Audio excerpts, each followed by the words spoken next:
Hey guys, LJ here from LJ Films, and today I just want to show you guys a setup where I use usually on studio. So studio setups are usually setups where usually it takes a lot of time, and since you're on set you have lots of time to switch out lenses and have a cup of coffee or so. So basically this is my studio setup. So a bunch of stuffs are attached to this rig, and I'll be going run through by each one of them and show you guys what I have. So as you can see, it's configured onto my own way. A lot of company brands have been mixed onto my rig. Let's start it off from the top. So we have a Mattebox here. Basically this helps a lot to block all the light, because if you're on set and all the HMIs, the redheads and all that different kind of lights will be able to hit the lens straight, and I'll be occurring a lot of flares. So to avoid those, we have a side flags and the tap flags, and it's easily configured if I want it closer or farther or lower or anywhere we want. So that's possible. And yeah, it's a Mattebox by Proaim products. The model is called the MB700. Yeah, this fits to any kind of diameters, and depending on the size of your lens and your camera. Mattebox are not only made to avoid flares, but also used to attach some filters in. So I'll be able to attach 4x4 filters, such as ND filters or any gradient filters on, and I'll be able to give the look or to avoid sunblack. And I have two filters here, one rotating and one stable, so that's cool. And it's attached by a rod system, 50mm rods, and a handle again from Proaim. And this handle is in a 45-degree angle, because when you have it on your shoulder you want your arm to be straight angle, like so. So if you're having the handle straight, your arms will be like this, so which is kind of uncomfortable. So I configured my handles like so. So what's really cool about these handles compared to other brand, and the reason why I picked these handles, is because you have the ability to go any side we want, or mount it different kind of ways, and being able to be customized on your rig. So I'm just gonna put it back real quick. Screws on like so, and tighten up using the thumb screw built in here. Nice and tight. Okay, we have the handles, and you can just get rid of the handles if you get it out like so. Let me just get out real quick. So I got the handles off. It's really easy configured. You can even mount it out like the like a man cam kind of style on Red Rock. So yeah, you can be very customized. I'm just gonna put this down for a while because that's bothering our way here. And this weight is around 15 pounds or so, so it's pretty heavy. And I'll be going over why it's heavy, and why I like it having heavy. It is not always good to keep your rig heavy, but having a lot of stuff will able to help you. And the focus gear I have here is from DFocus, you can buy from Jag35 or anywhere. It's on this side. I can show you right here. So it's a DFocus from Jag35, and this basically uses as a to get a rack focus, or to get a critical focus right. And the reason why you use a focus ring and a follow focus is because the lens bearing here, this is actually a steel lens, which you only have a 45-degree angle of rotation, which is really hard to get the focus right. But once you attach a follow focus, you'll be able to have more than 90 degrees of rotation, which is really cool. And another benefit of using the follow focus is that the grip is a lot bigger than using and having your arm in front, which is very uncomfortable. And having it on to the sides, you will be able to achieve a more comfortable getting the focus right. Also, another great benefit is that you will be able to attach a follow focus whip right here in the hole, and you'll be able to get the focus right anywhere you want using the whip. And yeah, let me go more of this setup I have here. The next thing I have is it's kind of complicated because it's customized into my own way rather than sticking onto one configured way. So let's get it over here. So we have a 50mm rods, and below it is another 50mm rods attached to a kind of a rod support system from City, a Proaim product, and I'll be able to attach two rail systems here. One is 12-inch and one is 8-inch, and the bottom rod system here is by CPM Filmtools, which is really cool. It's a carbon fiber rod compared to this, and I have that attached on the CPM Filmtools base plate from the cage. So I'll be able to attach kind of a lot of accessories here. So I inserted the cube threaded inserts where you could purchase from CPM Filmtools, and by mounting that, I'll be able to use it as a quarter mount hole. So I'll be able to attach like an arm right here where I have my Tascam on, and even attach something else which is a more configured way, and having a hole for your accessories. That's really cool. And I have another 8-inch rods going on here, and that basically acts as a cage of my DSLR. So on set, if anyone passes by or make any accidents, I'll be able to save my camera from that. And as you can see, I can still access through my memory cards and my battery like so, no problem. And let me talk about the more advanced thing here that's attached on here. So I'm gonna get this out real quick and show you guys the setup. The quick release I have here, let me just get the focus out. So let me talk about the base plate I have here. It's kind of complicated, so let me just get this quick release out real quick. I'm more of a fan of a sliding quick release rather than a snap quick release because it gives you more stable, and all my quick release were bought into a sliding system, so that I'll be having this on my slider right away, and I'll be able to attach this on my Steadicam right away. So it's really quick and customizable. So I'm just gonna put the camera away for now and talk about the base plate I have. So here I have the base plate. Let me give you a real better view right here. So it's quite complicated. There are 3 brands attached here to work with my camera. First, I have the 50mm rods, which is also from Proaim, and I have that attached through a quarter mount onto the CPM Filmtools base plate. And after that, the CPM Filmtools base plate is attached to my quick release system right here, and I'll be able to attach my camera on here. The reason why I did this is because first of all, the height itself fits right onto my DFocus and my Mattebox. So if I have this quick release attached on my rail system right away, I'll be able to access my Mattebox because the Mattebox runs through the 50mm rods, and if it's too low, I won't be able to transfer it. But having it tall and also having the extra height will perfectly fit on my eye if I'm using on my shoulder mount. So that's another cool thing. And yeah, that's the reason why I use this kind of setup. So I'll just put this back on my camera real quick, so it just snaps it in real quick like so, and lock that down, and I'll be able to attach my camera on here real quick. So I'll be able to switch out lenses really fast. Let me do a demonstration right here real quick. So I'll just put this back and show you how fast it is, because time is money and you don't want to waste any kind of your precious time.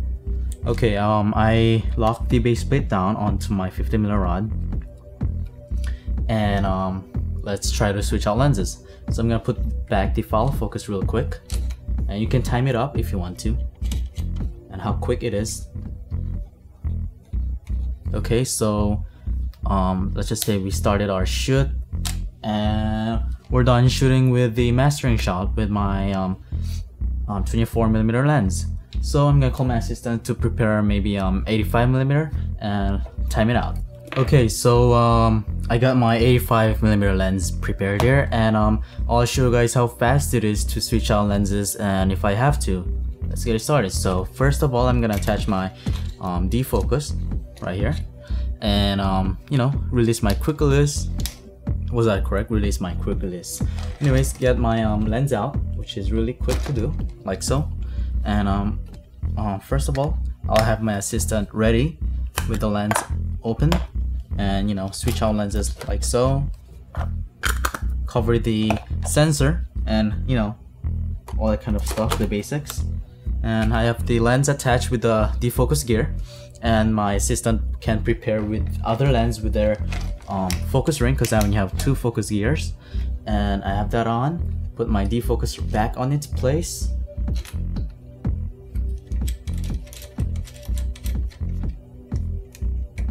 and move the Mattebox a little bit closer to my lens,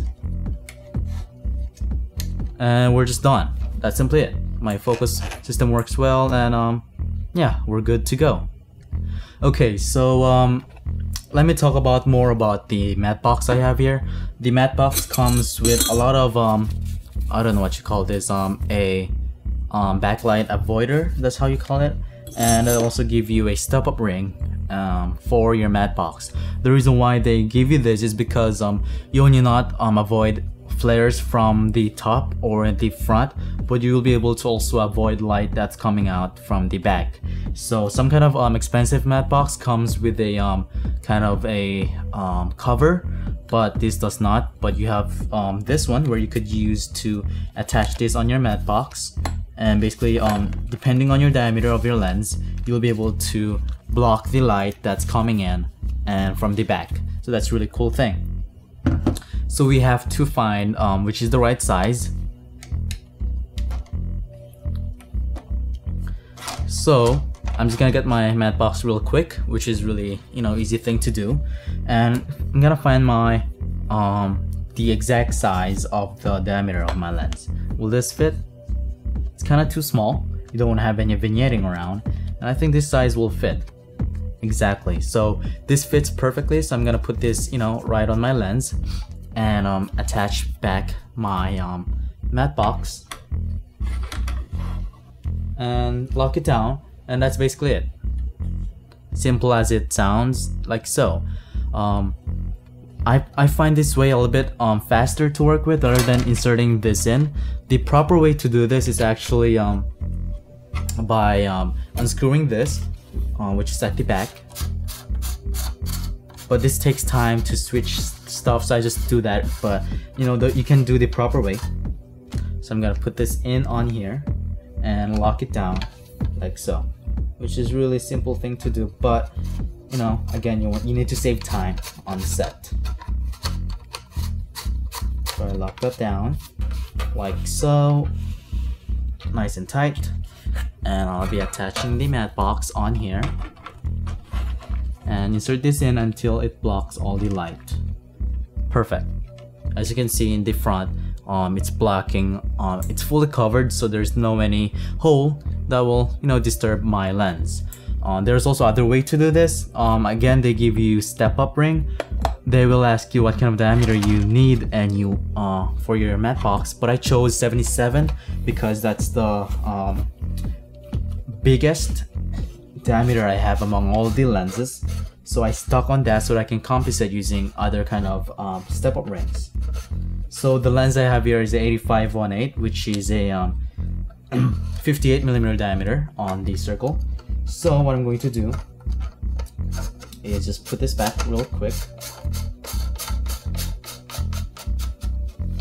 and put it on my knee for a while.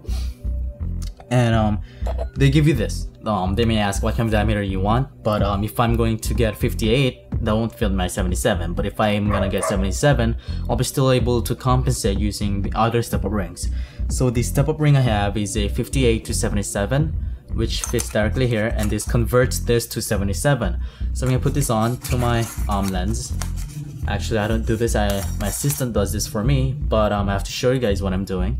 And it's 77 to, I don't know what diameter is this, but the one that perfectly fits on the Mattebox. I'm gonna put this back on like so, nice and tight. Then what I can then do next is put this Mattebox on top of it, I mean in front of it, like so. Let's put that in real quick. And again, this blocks all the light that's coming in, so you can have it nice, real tight, or different kind of stuff. So it's really convenient way. But the bad side of using this is that if you have a really long lens, such as 70 to 200 millimeter lens from Canon, you won't be able to use this because, you know, I only have a 12-inch rod. So you have to compensate using longer rods, or not using this and putting the camera real back. But it still works for my case because I don't really have a really long telephoto lens, and I like using the prime lenses than zoom lens. So I really have a nice configuration right here. Okay, one thing I missed out was the arm. The arm is I picked up on eBay for cheap for $40. But since I said cheap does not mean it's bad quality, it's really rock solid. And the buyers from Green Life, I guess, they also make really great products as well. And Cheesy Cam once reviewed their items and they're a really nice built solid product. And again, this is just rods and attached to the simple thing, and that's basically it. And I attached this to a quarter mount, and I have that Tascam DR100, and I chose Tascam instead of zoom because of several reasons. You can check the reasons out because I did a review on Tascam DR100, so you check that review if you haven't checked that out. And let's talk about how the audio is being recorded right now. I have a boom right here that's attached through XLR on here, and I'm also monitoring audio through my headphones, which is a Sony MDR V900 HD headphones. So I can hear myself, and actually it's mono, so I can hear it on my left side, but I'm just gonna stare it on post.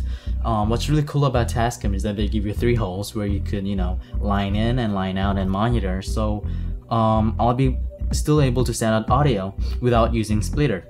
I have a 8-inch jack to 8-inch jack, both male, and I'll attach one of this cable on out,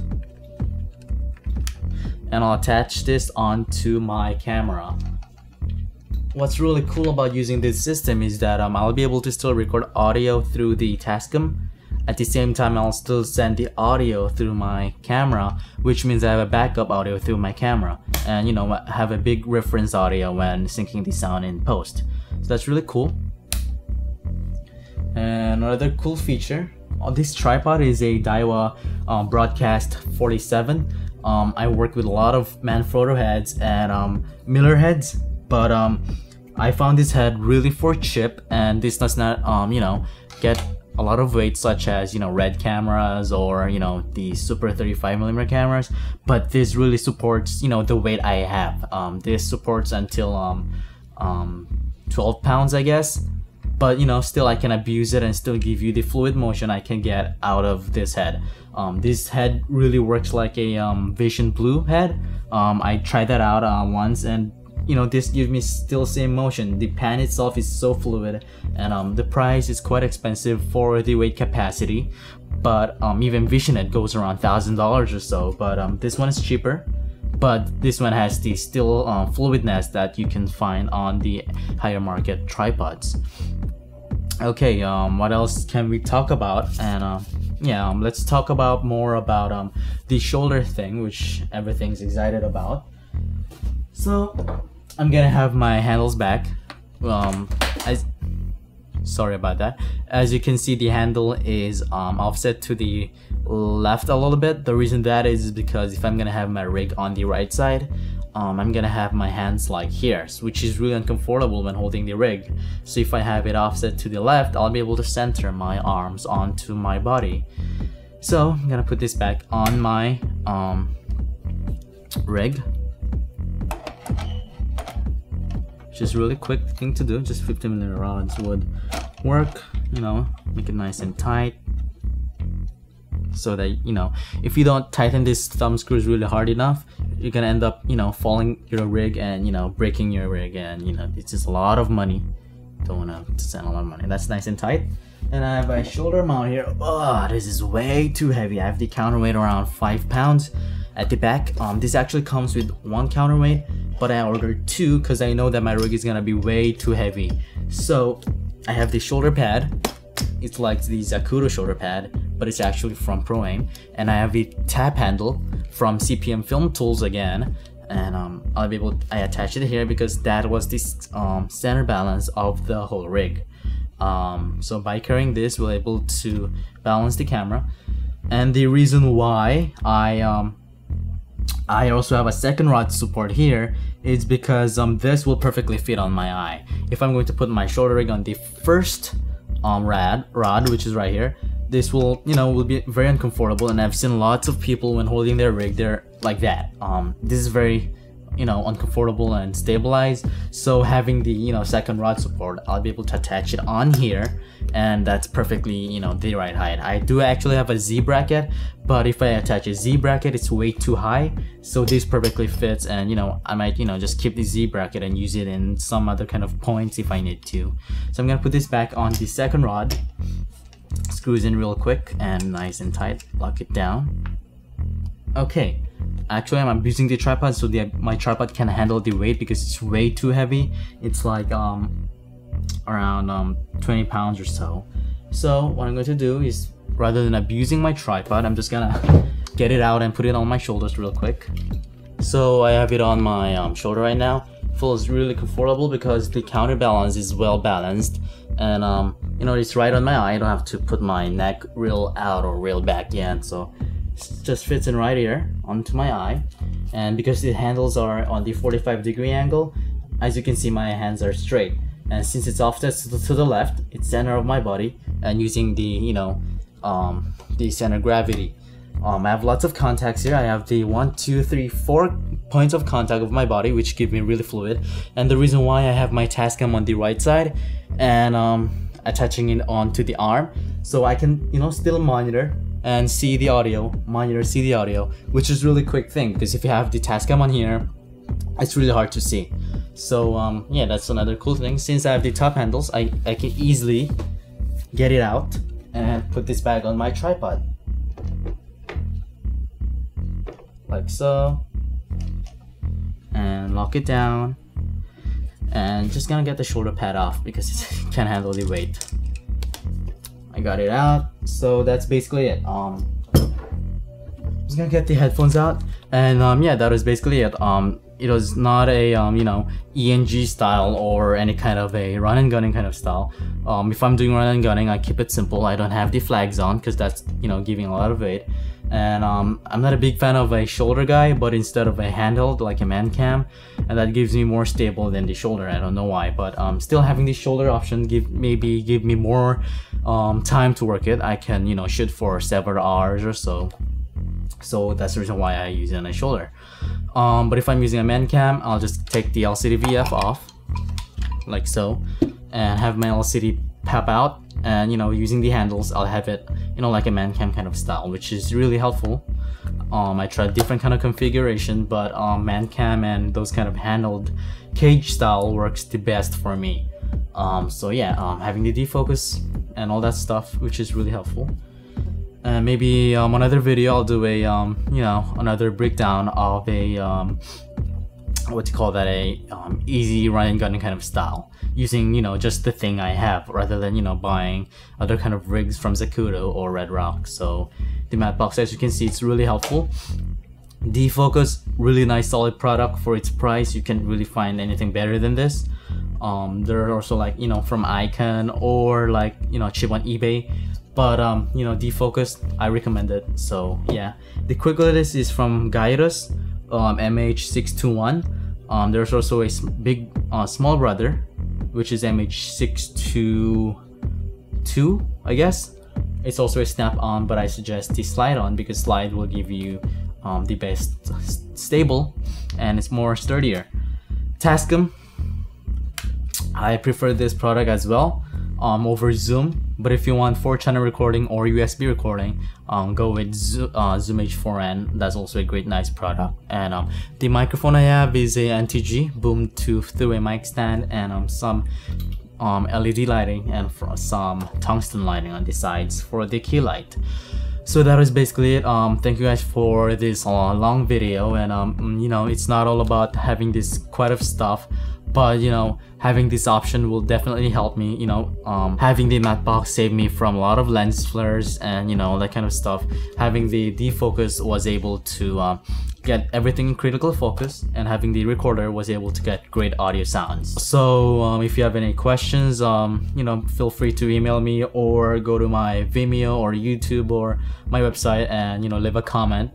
Or you could, you know, post it as a video response if you have your own rig and different kind of stuff. So yeah, so thank you for watching this video, and I'll see you guys next time.